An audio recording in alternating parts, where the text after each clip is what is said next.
Since its introduction, the Salsa Cutthroat has been a well-regarded platform for endurance racing, gravel riding, and do-it-all bikeness. It's one I've lusted after for many years and even tried to replicate with a few different mountain bike frame and rigid fork combinations. Earlier this year, I came across a lightly used 2021 GRX 600 model, and after contemplating the decision for all of 3 milliseconds, I decided to buy it. So, after a few hundred miles on all kinds of different trails and roads, has this bike met my dream expectations, or is it a classic case of never meet your heroes? Let's get into it.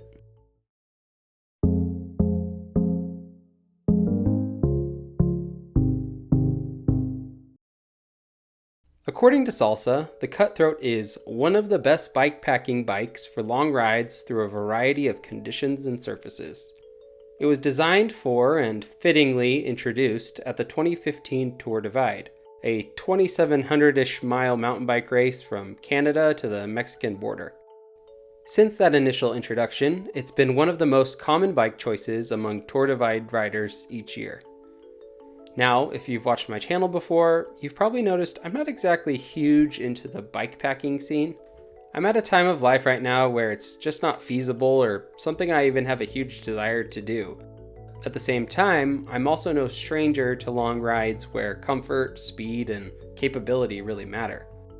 I spent several years road biking, but now that I live somewhere with so many dirt roads, double track, and trails to explore, I want a bike that can handle whatever I throw at it. And that's exactly what I've learned over the past several months on a Cutthroat. Sometimes my rides are 90% pavement, and other times they're half rocky, rutted double track. Either way, the Cutthroat is ready to go. Now let's jump into my favorite things about this bike. One of the first words I would use to describe the fit of this bike is comfortable. It's a bike I can ride for hours on end without feeling any real discomfort in those places riders usually do.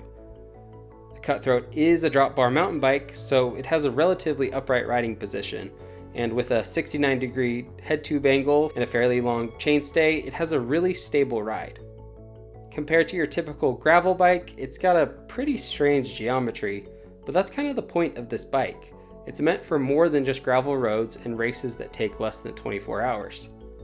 I'm not saying it's a bad option for those things, but like I mentioned, the bike was designed with a route in the thousands of miles in mind, so speed isn't exactly the only thing factored into the design.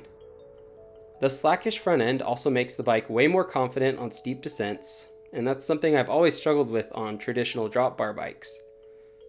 It's part of the reason I've chosen mountain bike frames for my ATB or gravel setup for the past few years. I just rather have something that could handle the spicier side of things more than something that's a little faster on the flats, and the Cutthroat's geometry is perfect for that. While my mountain bike setups worked pretty well, the gearing was usually optimized for, well, mountain biking. So it was pretty dang easy to run out of gears on smooth, flat sections of road. Luckily, the industry has mostly caught on to that problem in the last 5 years, so the GRX gearing on my bike has been a refreshing change. I'm not someone who thinks that 2x drivetrains are obsolete either, and I think bikes like the Cutthroat are well suited with a 2x.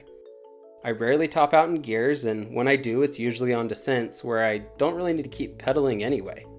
I do wish the low end was a little bit lower, but it's significantly better than using a compact road double or something similar. Unless you're loaded up and heading up something really steep, the typical granny gearing of a modern mountain bike is a bit overkill most of the time. That said, my bike's a few years old, and there's a new version of GRX out there with even lower gearing if that's what you're after. Or maybe you've just had SRAM for a couple years anyway. When it comes to tire clearance, each bike has a pretty well-defined range of tire sizes that will work. Whether it's to prevent pedal strikes or because the tire is just too big, it's not something you can really get around. My ideal tire size range for a gravel or all-terrain bike is from about 40 millimeters on the low end, all the way up to 2.2 or so on the high end. In my opinion, this gives you a smaller tire for when you want to be speed racer or take on more pavement than dirt, but it still gives you enough room to be on the edge of mountain bike territory when you want to. The Cutthroat is pretty much spot on here with a 2.4 inch max width and a minimum in the low 40s. Many gravel-specific bikes out there are spec'd up to a 2-inch or 50mm tire, but sometimes a little extra rubber is nice if you don't want to have to be extra picky with your line choice. And what about those mountain bike frames I've used? Sure, they can clear a 2.4 or even bigger, but things can get a little sketchy due to pedal strikes if you drop too far below a 2-inch tire. Not only does this bike have great clearance, it also uses boost spacing like virtually all mountain bikes out there, so if you want to swap between wheel sets or go with something extra beefy, you can. The last thing I love about this bike is something that I personally take very little advantage of. Mounts and frame space galore. Want to carry your recovery kit on your bike? No problem. How about enough gear for an overnighter? Child's play. Need 5 water bottles to get you across the desert in the middle of a heat wave? Go for it. Again, this bike was designed for the Tour Divide, so it has a massive frame triangle for bags and mounting locations everywhere you look. When it comes to the dislikes, I don't have a whole lot. I mean, I don't love the color scheme of mine in particular, but that's not really important. Carbon can occasionally make me nervous, or at least feel more cautious, especially when there's a lot of rocks and boulders around. I know it's a super durable material these days, and go watch some of the people on carbon mountain bikes and what they're doing, but rocks aren't getting any softer, and they can do plenty of damage to even the hardiest of materials out there. But if I didn't want carbon, I'd go get a Fargo, which is just the slightly more relaxed, bigger tire clearance, steel-framed cousin of the Cutthroat. Another thing I'd like to see is a factory flat bar option, kind of like Salsa offers with the Journeyer, but without extending the top tube. The Journeyer, flat bar, and drop bar frames are different due to the different reaches needed for each type of bar, but I don't think I like that in this case. Extending the top tube on this frame to fit flat bars would just make it a full-on mountain bike, and it'd lose the comfort factor I love so much. And speaking of flat bars, I'd want it to not come with run-of-the-mill flat bars, but alternative handlebars. Whether it's Jones Loops, Velo Orange Crazy Bars, or even these odd-looking Ren Perseverance bars I've been running recently, any of these would be a much better match than just a normal flat bar. While I enjoyed the drop bars far more than I thought I would, I've really enjoyed the flat bar brake and shifter conversion I did to run Jones and other flat-based bars.